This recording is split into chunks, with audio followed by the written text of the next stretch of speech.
जी हां, लगातार आपको अपडेट्स दे रहे हैं और बड़ी खबर यही है कि बंगाल में टीएमसी को बम्पर बहुमत मिल रही है। और इस वक्त की बड़ी खबर आपको बता दें, पश्चिम बंगाल की सभी 292 सीटों के रुझान सामने आ गए हैं। बंगाल में टीएमसी 200 से ऊपर सीटों पर आगे चल रही है। 100 सीटों पर पहले बीजेपी आगे थी, लेकिन बीजेपी अब 83 सीटों पर आ गई है। टीएमसी 203 पर है।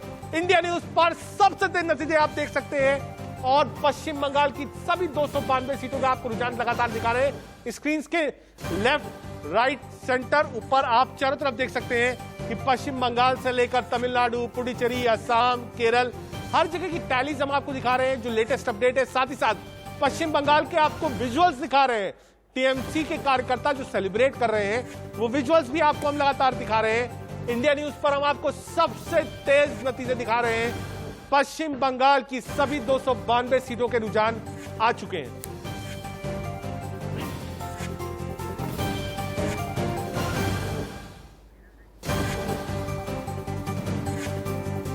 केरल में भी रुझानों में एलडीएफ आगे है। जी हां, एक बड़ी खबर आपको बता दें, जैसी उम्मीद थी एलडीएफ आगे है। जी हां, 89 सीट्स की बढ़त है और यूडीएफ यानी कांग्रेस पार्टी प्लस अलायंसेस को 45 यानी लगभग दुगने का फायदा है। लोग कह रहे थे कि नेक टू नेक फाइट है, लेकिन लगभग दुगने का अंतर है एलडीएफ और यूडीएफ का केरल के अंदर, यानी पिनरी विजयम लगातार अपडेट है। और तमिलनाडु में क्या है? तमिलनाडु में डीएमके आगे चल रही है। रुझानों में डीएमके आगे है। 131 सीटों पर डीएमके आगे चल रही है रुझानों में एआईडीएमके को मात्र 99 सीट मिल रही है, यानी लगभग 40-50 सीटों का अंतर है। और माना ही जा रहा था कि स्टालिन की इस वक्त वेव है, स्टालिन आ रहे हैं और लगभग वही टैली में भी दिखाई पड़ रहा है एक बार डीएमके की सरकार तमिलनाडु में बनते हुए।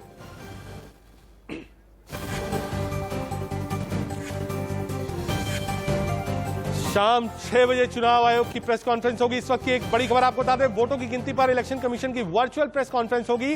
कोर्ट ने पहले कह दिया था कि अगर जरा सा भी दिक्कत हुई, सोशल डिस्टेंसिंग का पालन नहीं हुआ, एसओपीज का पालन नहीं हुआ, तो मतगणना रोक दी जाएगी। आप देखिए, जितने मतगणना सेंटर है सब पे कोविड एसओपीज की फॉलो हो रही है। इलेक्शन कमीशन ने भी साफ कह दिया था, कोई विजय जुलूस, विजय दिवस, विजय जुलूस, ललकार जुलूस कुछ नहीं निकलेगा। यानी जो कैंडिडेट, जो पार्टी सत्ता में आती भी है, उसको विजय जुलूस नहीं निकालने पड़ेगा। हालांकि सेलिब्रेशंस की तस्वीरें जरूर आ रही हैं, चाहे वो तमिलनाडु से हो, चाहे वो पश्चिम बंगाल से हो, टीएमसी और डीएमके के, लेकिन विजय जुलूस पर इलेक्शन कमीशन ने रोक लगा दी है। 6 बजे इलेक्शन कमीशन प्रेस कॉन्फ्रेंस करेगा।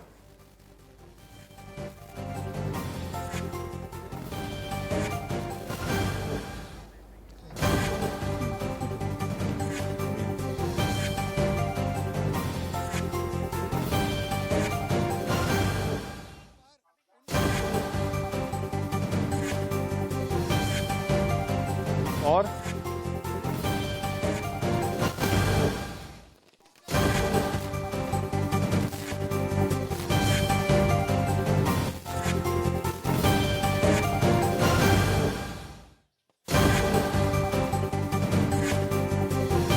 होगी, बताएगा वोटों की गिनती कैसे चल रही है, क्या क्या नियमों का फॉलो हुआ, कितने वोट से डरे थे, इलेक्शन कमीशन ने कैसे काम किया। क्योंकि इलेक्शन कमीशन को भी काफी लताड़ पड़ी थी। कोर्ट ने कहा था कि जो कोविड प्रोटोकॉल है उसका आप फॉलो नहीं कर पाए, लोगों की जो जान गई उसके लिए जिम्मेदार आप है।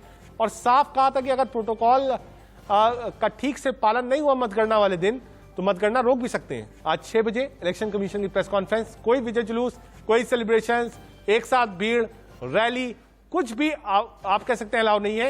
लेकिन हाँ, पार्टी दफ्तर में हम देखते हैं कि जो कार्यकर्ता होते हैं, जो आप कह सकते हैं पुराने कार्यकर्ता होते हैं, वो नंदीग्राम से बड़ी खबर, नंदीग्राम से शुभेंदु अधिकारी, आप कह सकते हैं 10,000 वोटों से आगे हुए शुभेंदु अधिकारी। जी हाँ, नंदीग्राम से लगातार ममता बनर्जी पीछे चल रही है। इस वक्त का बड़ा अपडेट आपको बता रहे हैं, नंदीग्राम से शुभेंदु अधिकारी 10,000 वोट से आगे हो गए।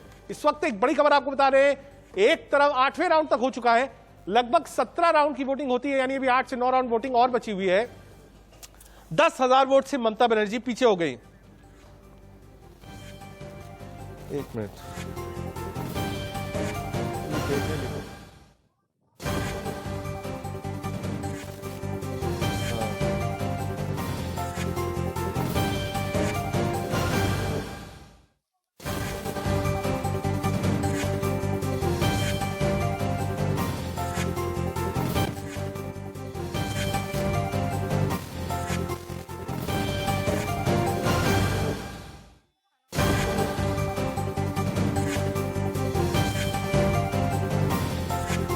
ठीक है, नंदीग्राम से शुभेंदु अधिकारी 10,000 वोट से फिर आगे हो गए। एक बार वापस अपने पैनल की तरफ चलते हैं। हमारे साथ पैनल में सुप्रिया सत्यम जुड़ रही हैं, साथ ही साथ खालिद हैं जो टीएमसी को रिप्रेजेंट कर रहे हैं, सचिन भल्ला साहब वही है, विनय सिंह हमारे साथ हैं, एनालिस्ट, पॉलिटिकल एनालिस्ट, साथ ही साथ सत्येंद्र त्रिपाठी जी हमारे साथ हैं, सीनियर जर्नलिस्ट। सत्येंद्र त्रिपाठी जी के पास चलूंगा। सत्येंद्र जी, अमूमन हम केरल में देखते हैं कि एक एक बार वन टर्म होता है, और ऐसी क्या चीज थी लेफ्ट की, पिनरी विजयन साहब की, कोई एंटी इनकम्बेंसी नहीं, बिल्कुल केक वॉक चुनाव, इतना सब कुछ कांग्रेस पार्टी ने लगाया केरल में, लेकिन कांग्रेस की सीटें दिख नहीं रही हैं। देखिए, वहां पे जो उनका जो काम है वो बोलता है, और उनकी जो छवि है वो बहुत ही ज्यादा मायने रखती है। बीजेपी ने वहां पे माहौल बनाने की कोशिश की कि उनके लोगों को मारा जा रहा है, उनके कार्यकर्ताओं को कत्ल किया जा रहा है, लेकिन वो चीज हाईलाइट उतनी लगता है कि हो नहीं पाई। बीजेपी आज भी उस स्थिति में नहीं आई कि हम उस विपक्ष की भूमिका में भी माने, लेकिन जो उनका जो काम है, उनके जो सीएम साहब है, उन्होंने बहुत ही बेहतरीन काम किया है, और वो पूरे केरल में दिखाई देता है। वो जो बाढ़ के हालात रहे या और भी कोई कोविड की स्थितियां रही, आज भी और बेहतर है वहाँ पर केरल में। तो वो जो वहाँ की जो सरकार है, जिसने जो काम किया है, वो वहाँ पे दिखाई देता है, तो लोगों को लगता है कि ये ज्यादा बेटर है हमारे लिए, तो इसलिए उनको फिर दोबारा विश्वास जमा। सर, एक चीज और आपसे समझना चाहूंगा सत्येंद्र त्रिपाठी सर, जितनी नाराजगी कोई ऐसी तमिलनाडु में भी एआईडीएमके से दिख नहीं रही। अगर आप टैली पे जाइए इस वक्त तो लगभग 99-100 सीटें पनीर सेल्वम की, इतनी ज्यादा नाराजगी नहीं है, जबकि ओलावृष्टि वहां पर हुई, बाढ़ वहां पर आया, तूफान वहां पर आया, कोविड के भी बहुत केसेस है, उसके बाद भी 100 सीटें खड़ी हैं एआईडीएमके की सेकेंड टर्म में। यानी पनीर सेल्वम से बहुत ज्यादा नाराजगी लोगों को है, ये नहीं कहा जा सकता।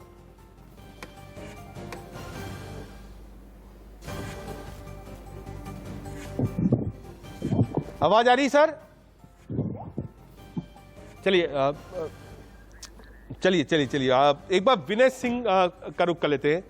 विनय, पुडुचेरी में भी एनडीए की सरकार बनते हुए दिख रही है। हमने देखा कांग्रेस चुनाव लड़ रही थी, जो सिटिंग चीफ मिनिस्टर थे नारायण स्वामी, उनका टिकट काट दिया जाता है। ऐसे में आपको लगता है कि ये कांग्रेस ने सबसे जो गलत काम किया, सिटिंग चीफ मिनिस्टर का टिकट काटना, गलत संदेश?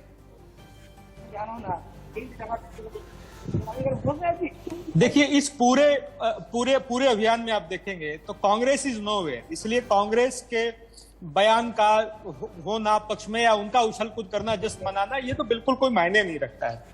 दूसरा, पुडुचेरी के रिजल्ट्स क्लियर हैं, असम के रिजल्ट्स क्लियर दिख रहे हैं। बंगाल में ये मानना पड़ेगा, क्योंकि अब आधे चरण के काउंटिंग कंप्लीट हो गई है, कि कॉन्टेस्ट है, नेक टू नेक है। और मुझे लगता है कि बिहार में जैसा चुनाव का पिछली बार रिजल्ट था कि दोनों तरफ से लोग कई बार पटाखे फूट गए और लास्ट में जाकर के कुछ और ही नतीजा आ गया, इसलिए थोड़ा सा धीरज के साथ अंतिम जो मतगणना का ये चरण है उसका वेट करना चाहिए। एक बड़ी बात ये है कि ममता बनर्जी का पीछे रहना, ये एक बड़ा मैसेज है। और जिस विश्वास की बात आप कर रहे हैं कि ममता बनर्जी के लीडरशिप पे ये विश्वास है, तो विश्वास तो नहीं है। ठीक है, आप सीटें ज्यादा आती हैं, कम आती हैं, आप सरकार बनाते हैं, नहीं बनाते हैं, लेकिन जिस विश्वास और जिस गवर्नेंस की बात कर रहे हैं साहब, वो तो लैकिंग है, वो नहीं। मैं इसमें एक बार खालिद जी को लाना चाहूंगा। खालिद जी कह रहे हैं विश्वास नहीं है। मैं ये समझना चाहता हूं, ये जो कोविड का आप कह सकते हैं काल था, क्या उस काल ने ममता बनर्जी को ताकत दे दी? ममता बनर्जी को ये ताकत दे दी कि हाँ, चीफ मिनिस्टर के रूप में ममता बनर्जी ही बंगाल को कोविड से बचा सकती हैं? देखिए, ममता बनर्जी को ना कोविड ताकत दी है, ना नरेंद्र मोदी के कुछ बातों का ताकत मिला, बल्कि सिर्फ और सिर्फ जनता ताकत देती है ममता बनर्जी को। और ये अभी कह रहे थे कि कांटे की टक्कर है बंगाल में, तो 85 और 207 को ये कांटे की टक्कर मानते हैं, और आसाम को बोलते हैं कि क्लियर हो गया, और पुडुचेरी को बोलते हैं जो जहां कांटे की टक्कर वहां क्लियर हो गया। तो इनकी बातों पे लोग कैसे विश्वास करेंगे? इस तरह की बातें कम से कम अभी तो एक्सेप्ट कर लो कि कांटे की टक्कर नहीं है। कहाँ 85 सीट, कहाँ 207 सीट, जो एक आंधी तूफान चली है, सुनामी चली है, इससे तो कम से कम एक्सेप्ट कर लो। ऐसे लोगों को ठीक है खालिद, एक बार सुप्रिया सत्यम को लाऊंगा। सुप्रिया, बंगाल लगभग जो देखने को मिल रहा था कि लेफ्ट और कांग्रेस लड़ाई में नहीं है, क्या आपको लगता है जो राहुल गांधी, प्रियंका गांधी ने बहुत एक्सटेंसिव कैंपेन नहीं किया, उसका भी फायदा ममता बनर्जी को मिला। अगर राहुल गांधी ने 10 रैलियां कर दी होती, 5 रोड शो किया होता, तो सीधा सीधा वोट बैंक टीएमसी से अलग होता। बिल्कुल बिल्कुल सही क्वेश्चन किया आपने। अगर राहुल गांधी जो शीर्ष के नेता हैं, जो भी कांग्रेस में, अगर उन्होंने थोड़ी भी जान लगाई होती, देखिए आप बीजेपी को देख लीजिए, इनका डंडा उठाने वाला कोई नहीं था। पिछले चुनाव में 2016 की बात में कह रही हूँ, 3 सीट पे थे ये, कोई नहीं जानता था, कोई बहुत मुश्किल था यहाँ सेंध लगाना, लेकिन लगा लिया। इससे भी आया, मतलब something is better than nothing. और ये मजबूत विपक्ष भी बनेंगे, लेकिन कहीं ना कहीं कांग्रेस का जो नेतृत्व है वो कमजोर है और वो कोशिश नहीं कर रहा है। कहते हैं कोशिश करने वाले की कभी हार नहीं होती है। ठीक है, यूपीएससी की तैयारी की थी इन्होंने, लेकिन ठीक है सुप्रिया, वापस आता हूं। प्रदीप वापस आ गए हैं। प्रदीप, सब कुछ तो खेला ठीक चल रहा है बंगाल में, ममता बनर्जी की पार्टी बिल्कुल लीड कर रही है, लगातार बढ़त बनाए हैं। नंदीग्राम में दिक्कत क्या हो गई?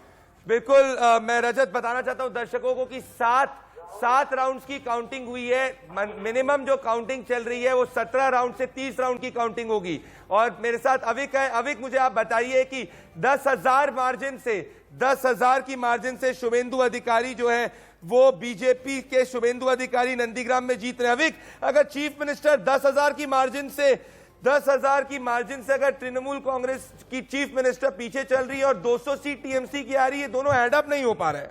प्रदीप, आप अगर देखोगे पूरा सीट हर एक सीट का एनालिसिस करके, तो उसमें आपको दिखेगा कि कम से कम 70 से 80 सीटों में अभी भी जो आंकड़ा है, वो जो मार्जिन है वो लेस देन 1000 है। ये बहुत बड़ी बात बोली विनय सिंह के पास मैं जाना चाहता हूं। सत्येंद्र त्रिपाठी, विनय सिंह जुड़ रहे हैं मेरे साथ में। विनय सिंह सीनियर जर्नलिस्ट है। विनय सिंह जी, मैं आपके पास जाना चाहता हूं। विनय सिंह जी, करीबन 2000 वोट से कम की जो मार्जिन है वो आपको करीबन 70 से 80 सीट्स में दिख रही है। विनय सिंह जी, ये कैसा हो सकता है कि चीफ मिनिस्टर ममता बनर्जी खुद नंदीग्राम से 10,000 वोट से पीछे चल रही है और 204 सीट पे टीएमसी आगे चल रही है? विनय सिंह जी। प्रदीप, मुझे देखो एक बात मुझे ये लगती है कि ममता बनर्जी के जो रुझान आ रहे हैं 7वें चरण तक, वो कांस्टेंट हैं। 8,000, 10,000, 8,000, 10,000, ये उससे वो पिछड़ रही हैं। तो एक साइकोलॉजी के साइंस के हिसाब से मुझे लगता है कि बहुत ये आश्चर्यचकित नहीं करने वाला है। अंतिम में ये कांस्टेंट रहेगा, उसी लगभग उन्हीं मतों के साथ 8,000 से हारे या 12,000 से हारे या 10,000 से हारे, ममता बनर्जी हारेंगी। दूसरा, ये इंपॉर्टेंट है कि 80 सीट्स जिनका रुझान 1,000, 2,000 से आगे पीछे हैं, इसीलिए मैं कह रहा हूं कि अंतिम तक वेट करते हैं। ये अंतिम तक वेट कर रहे हैं। आपको उम्मीद है कि जैसे बिहार में हुआ था? ठीक है, आप बात कर रहे हैं अंतिम तक वेट करें, बिल्कुल मानता हूं। प्रदीप, मैं एक दूसरे सिनेरियो पे, हालांकि हाइपोथेटिकल सिनेरियो है, लेकिन उसको भी हमें लगता है डिस्कस करना चाहिए। What if Mamata loses from Nandigram? एक तरफ टीएमसी की जीत है और दूसरी तरफ ममता बनर्जी चुनाव हारती है। विधान परिषद का कोई सिस्टम नहीं है पश्चिम बंगाल में। आगे क्या? कोई सीट खाली करवाएंगी या किसी और को मुख्यमंत्री बना सकती है? प्रदीप जी, रजत, देखिए ये अगर ममता बनर्जी इस तरीके की स्थिति आएगी तो ये बहुत इंटरेस्टिंग होगा, क्योंकि तृणमूल कांग्रेस कह रही है कि वो चीफ मिनिस्टर ममता बनर्जी के नाम पे वोट मांग रही है। अगर तृणमूल कांग्रेस चीफ मिनिस्टर ममता बनर्जी के नाम पे वोट मांग रही है तो फिर ममता बनर्जी को खुद को जीतना चाहिए था। तो ये मैं कह रहा हूं, वापस से बार बार कह रहा हूं, ये एडअप नहीं हो रहा है। कुछ ना कुछ इसमें, क्योंकि 7 राउंड्स की काउंटिंग हुई है दोस्तों। 17 राउंड से 30 राउंड तक की काउंटिंग चलेगी। तो या तो chief minister Mamata Banerjee lead करेगी, 10,000 का जो मार्जिन होता है, 10,000 का मार्जिन विधानसभा चुनाव में माने रखता है। अगर 10,000 की लीड शुभेंदु ने ली है, उसको कवर अप करना, हालांकि अब चलना पड़ेगा। मैं आपको एक और इंटरेस्टिंग फैक्ट बताऊंगा कि जिस जिले के अंदर ममता बनर्जी कर रही है उसमें बाकी की सीटों पे ऊपर तृणमूल कांग्रेस 500,000 वोट से आगे चल रही है। नंदीग्राम की सीट से शुभेंदु 10,000 से आगे चल रहे हैं। तो मैं यही कह रहा हूं कि ये जो नतीजा है, ये नतीजे में मैं कोई एक चीज ये सत्येंद्र त्रिपाठी से ही पूछ रहा हूं। सत्येंद्र त्रिपाठी, ये रजत ने बिल्कुल सही कहा है, ऐसा कैसे हो सकता है कि चीफ मिनिस्टर ममता बनर्जी खुद 10,000 की मार्जिन से पीछे और 200 सीट पे टीएमसी आगे चल रही है, क्योंकि टीएमसी ने पूरा वोट तो ममता बनर्जी के नाम पे मांगा था।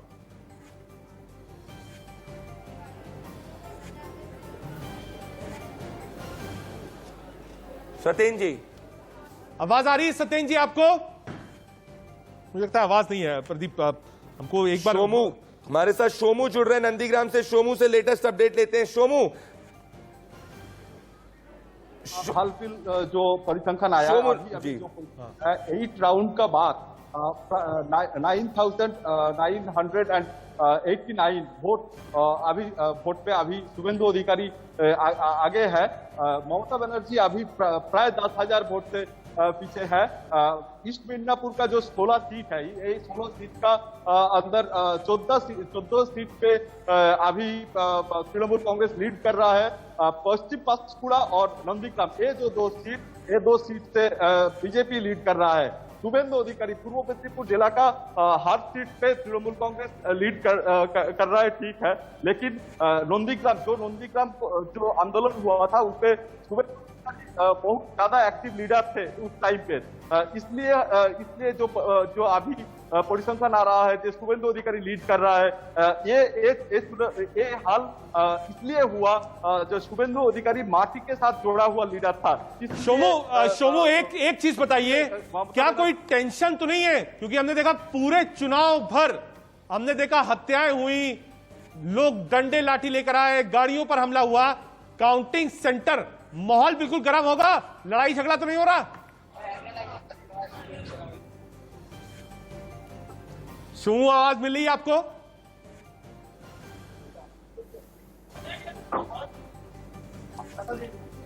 शोमू तक आवाज नहीं जा पा रही है। एक और लेटेस्ट अपडेट मैं लेना चाहता हूं। लेटेस्ट अपडेट ये आ रही है कि दोस्तों करीबन 70 से 80 सीट ऐसी है जिसमें लीड मार्जिन जो है वो 2000 वोट से कम चल रही है। तो ये देखना दिलचस्प होगा कि इन सीट्स में आगे चल के क्या होता है। विनय सिंह जुड़ रहे हैं मेरे साथ, अब्दुल्ला जी जुड़ रहे हैं, सुप्रिया जी जुड़ रही है। विनय सिंह किस पास में आ चुका हूं। त्रिपाठी जी अगर आप तक आवाज पहुंच रही है, त्रिपाठी जी ये शायद ही ऐसा राज्य होगा कि आप ये देखिए, आप ये खदीपुर से विजुअल सारे तृणमूल के कार्यकर्ता सब सेलिब्रेट कर रहे हैं इलेक्शन। अविक ये खदीपुर की सीट से टीएमसी के कार्यकर्ता पूरा सेलिब्रेशन कर रहे हैं। इलेक्शन कमीशन ने प्रोसेशन सेलिब्रेशन बन किया था, पर ये सीट पे क्या मैटर करता है? प्रदीप, यही मैं बताने वाला था कि हम लोग के सामने जो विजुअल्स आ रहे हैं, हम लोग जो देख रहे हैं कि कलकत्ता पोर्ट में जो सेलिब्रेशंस चल रहा है, इंस्पाइट कि ईसीआई ने ये बैन कर रखा था, उन लोगों ने जो अपना नोटिस निकाला उसमें, तो ये बता रहा है कि क्या ये बड़ी खबर। मैं सीट्स पे आगे आना चाहता हूं, मैं आगे बढ़ना चाहता हूं सीट्स के ऊपर, और ये बताना चाहता हूं दर्शकों कि अगर लेटेस्ट ट्रेंड देखेंगे तो लेटेस्ट ट्रेंड है तृणमूल कांग्रेस का वोट शेयर 48.49% है, बीजेपी का वोट शेयर 37.45% है। मतलब 11% के लगभग वोट शेयर की तृणमूल कांग्रेस की लीड है। ये असम से मैं क्विक अपडेट लेना चाहता हूं। AIUDF के अमीनुल इस्लाम मनकचर में ट्रेल कर रहे हैं, बीजेपी के स्टेट प्रेसिडेंट रंजीत कुमार दास पातलकुची के अंदर लीड कर रहे हैं, नीडा के कन्वीनर हिमंता बिश्व शर्मा जालुकबाड़ी से लीड कर रहे हैं, कांग्रेस के स्टेट प्रेसिडेंट रिपुन बोरा गोहुपुर से लीड कर रहे हैं, एजीपी के स्टेट प्रेसिडेंट अतुल बोरा बोकाखाट से लीड कर रहे हैं, देवव्रत। बड़ी खबर शिव सागर से अखिल गोगोई पीछे चल रहे हैं। बड़ी खबर यह है, बहुत बड़ी खबर है अखिल गोगोई, क्योंकि एंटी सीए की पार्टी थी अखिल गोगोई की, और ये फोरफ्रंट थी। तो ये बहुत ज्यादा इंपॉर्टेंट है कि अखिल गोगोई जो है वो ट्रेल कर रहे हैं शिवसागर से। मतलब पूरा का पूरा जो anti CAA vote against BJP mobilise करना था वो सही न सही रजत सक्सेसफुल नहीं हो पाया है। एनआरसी का जो पट्टा कांग्रेस पार्टी ने अलायंस ने पहना था, जिसपे लगाया क्रॉस लगा हुआ था, वो शायद काम किया नहीं। प्रदीप, एक इंपॉर्टेंट चीज आपने बताई वोट शेयर के बारे में कि ममता बनर्जी अभी भी 48% वोट शेयर पर है। 44% वोट शेयर था जब पिछली बार चुनाव लड़ी थी, उसका लोकसभा में आई थी तो भी उनका वोट शेयर बढ़ा था, सीट्स कम हुई थी। एक बार सत्येंद्र त्रिपाठी जी, क्या आवाज मिल रही है? हमारे साथ है आप? हेलो सत्येंद्र त्रिपाठी जी, आपको आवाज मिल रही है? सत्येंद्र त्रिपाठी जी, क्या आवाज मिल रही है आपको? नहीं मिल रही, ठीक है ठीक है, आप वापस आएंगे। एक बार सुप्रिया जी के पास चलते हैं। सुप्रिया जी, वोट शेयर जो है आप देखिए ममता बनर्जी का कम नहीं हो रहा है, चाहे पिछला विधानसभा हो, लोकसभा में सीटें जरूर कम हुई, वोट शेयर बढ़ा है, और अभी भी 48+ के वोट शेयर पे ममता बनर्जी हैं। तो क्या ये माना जाए कि बंगाल में जो काम ममता बनर्जी ने किया और उसके साथ जो फेविकॉल था बंगाल की अस्मिता का, वो ममता जी के साथ बिल्कुल फेविकॉल की तरह चिपका हुआ है? बिल्कुल, ये जो फेविकॉल की बात आपने मुझसे पूछी है, यही बात मैं कहना चाहती हूँ। जो ट्रिपल एम है, ममता दीदी खुद महिला और मुसलमान, ये जो 30% वोट है ना, वो कहीं और नहीं जा सकता, वो सिर्फ दीदी के साथ है। क्योंकि इसके पीछे एक डर भी है, मैं आपको बताऊं, क्योंकि ये वो डर है कि क्योंकि मैं यहाँ खुद रहती हूँ, इससे मैं आपको ये बात बता सकती हूँ कि उनके अंदर ये डर बैठा हुआ है कि अगर कोई और आएगा, बीजेपी अगर आ गई तो हमें यहाँ से जाना पड़ेगा। बड़ी खबर आ रही है दोस्तों, इलेक्शन कमीशन ने कहा है कि जीत का जश्न मनाने पर स्थानीय एसएचओ जो है, स्थानीय थाने के एसएचओ को सस्पेंड करने के निर्देश दिए कि अगर एफआईआर दर्ज नहीं होती है। राज्य के मुख्य सचिवों को इलेक्शन कमीशन ने ये कहा है कि आप संज्ञान लीजिए कि जो एसएचओ है उसको एफआईआर करनी है अगर कोई भी जश्न का माहौल बनता है तो। और अगर एसएचओ एफआईआर दर्ज नहीं करता तो एसएचओ को सस्पेंड किया जाए। तो इलेक्शन कमीशन ने अपना डंडा चलाना शुरू कर दिया। ये बहुत बड़ा डेवलपमेंट है। It is not encouraging procession. ठीक है प्रदीप, ये अच्छी चीज है। मुझे लगता है कि ये जो तस्वीरें टेलीविजन पे देखी होगी इलेक्शन कमीशन ने, उसके बाद ही ये फैसला लिया होगा कि कम से कम ये तस्वीरें ना आए। और 6 बजे प्रेस कॉन्फ्रेंस भी है और कहा है कि जीत के जश्न का जुलूस भी ना हो, क्योंकि तस्वीरें जो डीएमके और टीएमसी के कैंप से आ रही थी बड़ी चिंताजनक थी कि कोविड काल में भी होली और दिवाली एक साथ बन रही है। बिल्कुल बिल्कुल आप सही कह रहे हैं। और सौरभ जुड़ रहे हैं हमारे साथ बीजेपी के। सौरभ, 200 से ज्यादा का आंकड़े पे तृणमूल कांग्रेस पहुंच रही है। ये तो खेला हौबे हो चुका है और बहुत बड़े लेवल पे खेला हौबे हो चुका है। तो आपका 11% का वोट शेयर डिफरेंस चल रहा है आपकी और टीएमसी के बीच में। सौरभ, नहीं, मैं आपसे सहमत हूं कि 11% का डिफरेंस चल रहा है, लेकिन इस बार जो है राउंड बहुत ज्यादा है। तो अभी तो आधा भी नहीं हुआ है, तो नतीजे का अभी हमें कोई चिंता नहीं है। नतीजा का कम से कम 12-15 राउंड जब तक नहीं हो जाता है तब तक जो है नतीजे के आभास मिलना मुश्किल है। लेकिन एक चीज बहुत स्पष्ट है जो देखने वाले हैं कि ये जो थर्ड फ्रंट बोल के ये संयुक्त मोर्चा बनाया गया था, ये भी बेसिकली टीएमसी के लिए ही काम किया है, क्योंकि कहीं पे भी ये लोग कहीं पे टक्कर में ही नहीं है। मेरे ख्याल से पर आप एक चीज बताइए, आप जितनी भी बात कर लें, आप अभी जितनी भी बात कर लें कि 11% का वोट शेयर डिफरेंस जो है सिर्फ बिहार एक हमने देखा था जिसके अंदर सुबह के फर्स्ट हाफ में एक पार्टी लीड कर रही थी और सेकेंड हाफ में कंप्लीटली दूसरी पार्टी लीड कर रही थी। हम एक छोटे से ब्रेक के बाद आ रहे हैं और ब्रेक के बाद इस डिस्कशन को कैरी फॉरवर्ड करेंगे।